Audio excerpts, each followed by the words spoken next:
Hi, I'm Christy. I just want to talk for a few minutes today about something we frequently have people ask, and that is what we need to think about when we are hiring a worship leader. It seems like a constant struggle in churches, church plants, trying to get that person who's a match for the style of the church and the style of the leadership. You know, when I ask people, what is it that you're looking for? Inevitably, they say things like, I need someone who's a great recruiter. They can get out there in the community, they can pull people in, train people, raise people up, and just really bring it. Just really be anointed, be a great musician. Excellence matters. We want them to write, produce albums, and do productions. Well, chances are that person does not exist in your price range. So I want to give you a few thoughts about how to clarify what you actually need, and then we're going to talk about what are the traits that you want to be sure to look for in a worship leader. The first thing I want you to ask yourself, and be honest, is what is the demographic of my church and my community? Is your church mostly families where the kids are in there for worship? Is it younger people? Is it college students, military people? Is there a broad range of ages? Is there a broad range of ethnicities? Do we have a lot of African Americans? Do we have a lot of Hispanics? Do we want to be able to do something in that language occasionally? Do we need upbeat? Are we looking for something that's kind of traditional because those are the people that we have? And what is the religious background? Are your people coming from a Pentecostal background, coming from a Baptist background, or is it a community that was mostly mainline, Catholic, Lutheran, Methodist? Because those type of demographic questions are going to help you figure out what style of worship you need this worship leader to be able to do. And I have found overall that worship leaders can really only operate within the style that they feel comfortable. So you want to make sure that you get a match on that question. The second question is, what do you actually want them to do? Do you want them to be writing music and producing albums? That is an enormous amount of time, but there are people who really have a passion for that. Do you want them to offer lessons? Do you want them to do dramatic productions? Or do you want them to be actually working in some other area of the church as well? Sometimes people have gifts in graphics or in photography or in bookkeeping. That kind of depends on the person, but maybe you want them to be doing part-time music and part-time something else. Those are expectations that need to be laid out in the beginning. And then the third thing is, what matters to you as the leader, as the pastor, in worship? Is it that you have high energy praise? Is it excellence? Or is it that you have a deep, meaningful experience and opportunity for the prophetic to move? Again, you've got to make sure up front that whoever it is actually able to do what it is you want them to do. So you need to ask yourself, what is it specifically that is important to you in worship? Let me give you my number one piece of advice, especially if you're a church planter.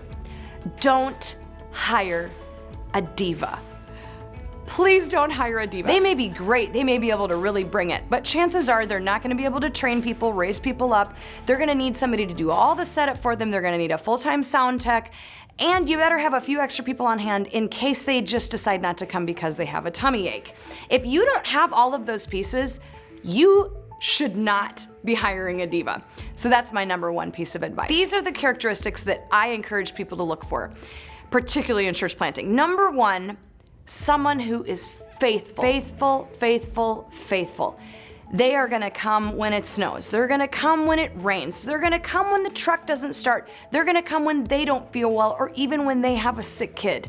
They are faithful, faithful, faithful, because especially if you're in a church plant, if your worship leader doesn't show up, chances are you're not gonna have worship that day. Number two, someone who is flexible. So if you're in a portable setup, sometimes there's just complications that happen with portability. You're gonna have times where the truck doesn't start. You're gonna have times where the power is out. You're gonna have times where somebody forgot to come unlock the building. Not to mention all of the setup that has to happen, and maybe their practice time gets squished into a short amount of time and there is nowhere to meet during the week. So they've gotta have some flexibility and be able to get beyond just the plan that's on paper, because they will have a coronary if they have to be too flexible for very long, and that's just not a skill in their toolbox. So I really encourage you to look for someone who enjoys those kinds of challenges and has some flexibility. Number three, I encourage you to find someone who is multifaceted. especially in planting or when we're in a smaller size, you don't necessarily need someone who is a specialist. They do one thing.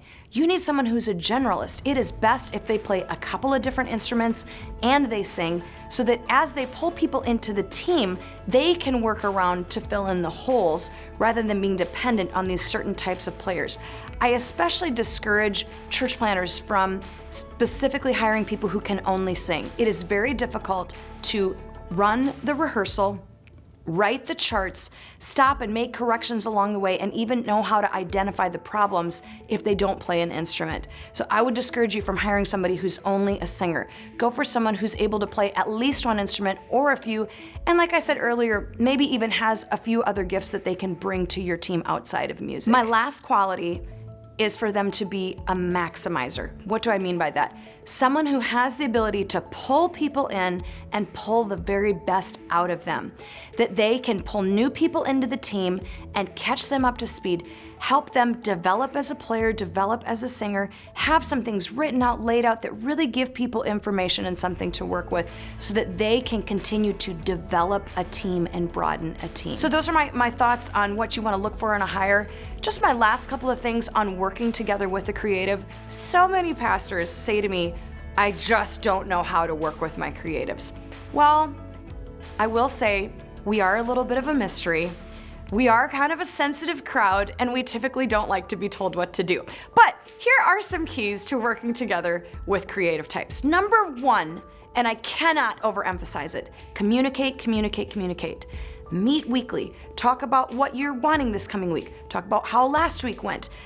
Touch base before service, after service. Put things in writing. Communicate about the series. Let them know ahead of time what the series is going to be. If you want to add a song, please don't do that on Thursday or Friday. Please give your worship leader at least a week or a little bit more notice so that they can write a chart, make the changes, bring people along who maybe aren't highly skilled. Communicate, communicate, communicate. The second thing I would say is be complimentary. Like I said, we're a sensitive crowd. So try as hard as you can every week to say something specific and complimentary to your worship leader. On a weekly basis, I try to give a specific compliment to every single player in the band and every single singer. And you know what? My people have been with me a long, long time. I don't really have people that just up and quit because they know that I appreciate what they do. So be complimentary.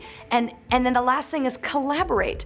Get in their world, find out what type of music it is they like. Share with them, this is a Spotify playlist of music that I really love.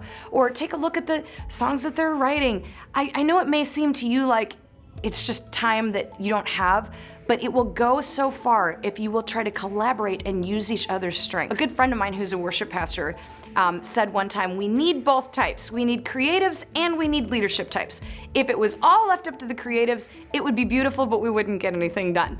If it was all up to the leadership types, we would get a lot done, but everybody would be miserable and it would be pretty stale. So we really need each other, and I encourage you to communicate, be complimentary, and collaborate. And I really believe you can have a great working relationship with your worship leader.